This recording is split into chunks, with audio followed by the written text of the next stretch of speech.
people/reviews, this is XL38 here, and I'm going to be reviewing the CAS Hanwei Tinker Pearce Bastard Sword with Fuller. So to start off, this sword was actually a Christmas gift from my parents and sister, so because of that, this sword is my favorite sword in the entirety of my collection. Alright, let's get down to the specs of the sword so we can see what we're dealing with. The overall length of the blade is 42 3/4 inches, so if we were to compare that to something you may have around your house, that would be equal to 3 3/4 pieces of printer paper taped together lengthwise. The blade itself measures 33 inches and is comprised of 5160 spring steel, which has almost a matte finish on, excluding the fuller, which is close to a mirror finish.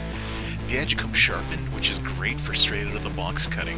The handle is a simple black leather wrap, which is about 7 inches in length, and the pommel actually has a hex nut for full disassembly. As far as I know, you can order replacement blades online.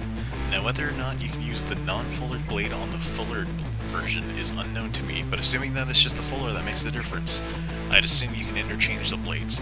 If anyone out there can confirm this in the comments, that would be great. Now, moving on to the scabbard of the sword, it's a simple wood core scabbard wrapped with black leather with metal caps on each end. Although there are two complaints I have about the scabbard in particular, the first being the section at the mouth of the scabbard.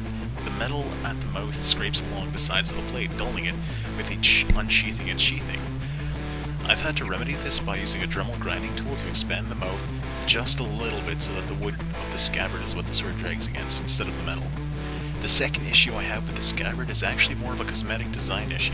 The total length is greater than the length of the blade by a total of 5 inches, leaving what I can assume a huge gap in space in the scabbard. So, with the scabbard on the sword, the actual overall length becomes 47 3/4 inch.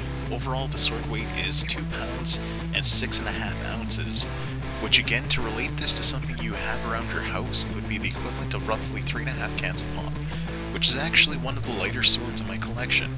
Especially for its overall size, given its weight and length, this is actually a great starter sword for anyone who wants to get into sword collecting and backyard cutting. So if you're interested in picking up this sword, I'd suggest ordering it from Cult of Athena because they carry the sword itself, and also stock the replacement blades for both styles of fullered and non-fullered. So if you wanted to add this sword to your collection, feel free to click the annotation in the video or the link in the description. And if you like this video, please leave a comment down below and subscribe to our channel for future sword reviews.